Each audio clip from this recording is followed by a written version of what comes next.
1947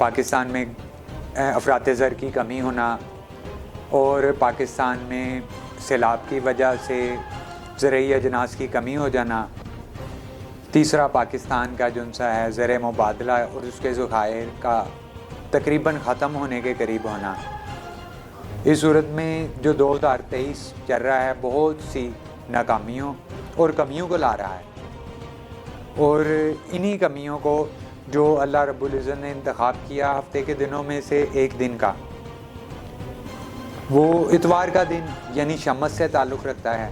یہ وہی وہ دن ہے جو 1947 میں بھی آیا۔ ناظرین، میں یہ کیفیت 1.5 سال سے دیکھ رہا ہوں پاکستانی ذائچے میں اور پوری دنیا کے ذائچے میں۔ پاکستان جس طرح کے ایک ایٹمی ملک اور ایٹمی ملک ہونے کے باوجود اپنے اندرونی اور بیرونی الجھا ہوا ہے۔ یہ 1 جنوری 2023 بروز اتوار برج جدی طالعہ کی ساتھ ہونے سے یہ جو سفر آغاز کر رہا ہے، شروع میں بہت سی کمیاں اپنی اندرونی معاملات کو دیکھے۔ اس دوران ہماری فوجی قیادت جو بہترین اور دنیا کی مضبوط قیادت ہے، بہت سے چیلنجز کا سامنا کرے گی اور اسے امپروو کرنے میں کامیاب ہوگی۔ پہلے 3-4 ماہ رمضان تک شدید مشکلات کے مہینے ہیں۔ اس دوران پاکستان نے اپنی پچھلی غلطیوں سے بہت کچھ سیکھا اور الحمدللہ ہماری جو آنے والی جو مارچ اپریل سے جولائی کے درمیان میں جو فیصلہ کن سیاسی قیادت آئے گی، مجھے آپ کو اور سب کو پتہ ہے کہ وہ قیادت کون سی ہوگی، آئے گی، بہترین فیصلے ہوں گے۔ اس سال میں ناظرین 2022 سے 23 میں جب داخل ہوئے ہیں تو ہم پاکستان، وطن عزیز پاکستان، پہلے 3 مہینے میں جن چیلنجز سے نبردآزما ہے، جو وہ 2022 کی غلطیاں جو ہماری سیاسی قیادت اور جو ناانصافیاں عوام کے ساتھ ہوئیں، جو قومی خزانے کے ساتھ کھیلا گیا اور جو اسلامی جمہوریہ پاکستان میں جمہور کا مذاق اڑایا گیا۔ ناظرین، جمہور میں اور آپ، ہم عام لوگ ہیں، یہ وطن ہمارا ہے، اور اس سال میں وطن عزیز پاکستان جو کہ اتوار والے دن سے 2023 شروع ہو رہا ہے اور 9 روز عالم افروز، یہ وہ دن ہے جس دن جونسا ہے شمس برج حمل میں داخل ہوتا ہے۔ یہ ایک امپورٹنٹ ٹائم ہوتے ہیں ان دونوں میں جو ہے پاکستان کی میں کیفیات دیکھ رہا ہوں۔ اگر دیکھیں تو طالعہ برج جدی کے ساتھ اور جونسا اتوار والے دن جونسا قمر در برج جونسا ہے وہ برج ثور ہے، اور جونسا ہے نا قمر در منزل کو اگر دیکھیں تو وہ دبران، اور شمس در برج جونسا ہے وہ جدی ہے، اور جدی کا اور شمس کا جونسا ہے کمبینیشن، اور پھر آگے مریخ کی قیادت میں، اور مریخ ناظرین ایک ایسا سال ہے، ایسا دن ہے جو کہ بروج سے تعلق رکھتا ہے۔ مریخ جونسا ہے اس میں برج حمل بھی آتا ہے۔ حمل جونسا ہے یہ 22-23 مارچ کو جونسا ہے یہ نوروز عالم افروز، شمس جونسا ہے وہ حمل میں داخل ہوتا ہے، اور حمل جونسا ہے یہ 23 مارچ کو یہ 60 میں جا رہا ہے، زحل کی 60 میں جا رہا ہے۔ یہ کیفیت پاکستان پہ بہت خطرناک ہے۔ اگر دیکھیں تو پاکستان 2022 میں ہی ڈیفالٹ کے قریب ہے، ہمارے افراط زر دن بہ دن کم ہو رہے ہیں۔ اس کی وجوہات کیا ہیں؟ ہماری پراکسی، ہماری اندرونی معاملات۔ ہم اصل میں ہمارا ملک جو سا ہے یہ کسی اور کے ہاتھ میں، اصل میں تو یہ اللہ رب العزت کے ہاتھ میں ہے۔ جنوری، فروری، مارچ بہت اہمیت کے مہینے ثابت ہوں گے پاکستان میں۔ نوروز عالم افروز کے بعد جو سا ہے اللہ پاک رمضان شروع ہو جائے گا، اور کچھ ایسی کیفیات ہوں گی، اللہ پاک شمس اور مریخ منگل والے دن نوروز عالم افروز ہونا، اور جون سا ہے 1 جنوری جون سا اتوار کی ہونا، اور شمس کا سال کہلانا، یہ کمبینیشن جو سا ہے پاکستان کے لیے بڑا فیصلہ کن ثابت ہوگا، جو کہ اپریل سے جولائی میں کے دوران فیصلہ کر چکا ہوگا۔ جولائی سے ستمبر کے درمیان میں پاکستان اپنی مضبوط فوجی قیادت کے ساتھ، یعنی جنرل عاصم منیر، اس دوران بہت سی سزائیں دی جائیں گی۔ میں اس دوران دیکھ رہا ہوں مشتری اور عدالت جو سا ہے ان کا کران اور چوتھے گھر میں موجودگی یہ اس چیز کو ثابت کرتی ہے کہ ہماری عدلیہ بہت زیادہ مضبوط ہو جائے گی۔ 75 سال میں جو کمیاں اور جو غلطیاں پاکستان نے کی، وہ جو سا ہے عوامی جمہوریہ پاکستان اپنی جمہور یعنی اپنی عام عوام کے فیصلوں کے مطابق اس تبدیلی کو کیا جائے گا، اور عدلیہ کو میں جو سا ہے اپریل سے ستمبر کے درمیان میں بہت مضبوط دیکھ رہا ہوں۔ اس دوران جو ہمارے تعلیمی نظام ہے جس میں ابھی تک ابتری ہے، اس کو بھی میں اپریل سے جولائی کے درمیان میں امپروو دیکھ رہا ہوں۔ اسی دوران ہمارا شعبہ طب جو ہے جس کی طرف توجہ نہیں دی جا رہی، اس کو بھی میں اپریل سے جولائی کے درمیان میں بہتری کی طرف جاتا ہوا دیکھ رہا ہوں۔ اسی دوران نیا سال ہمارے لیے کچھ کمیاں لے کر آ رہا ہے۔ جس طرح ہم غلے میں خود کفیل تھے، آج نہیں ہیں۔ اللہ رب العزت کی مدد چاہیے۔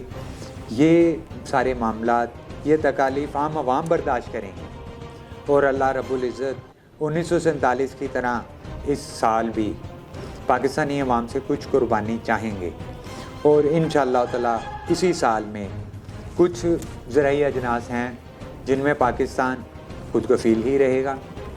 اس میں کچھ سبزی، کچھ خشک میوہ جات بھی ہیں، لیکن 2022 میں جو سیلاب کی وجہ سے نقصانات ہوئے، ہم ان کا تدارک 2 سے 3 سال تک کرتے رہیں گے۔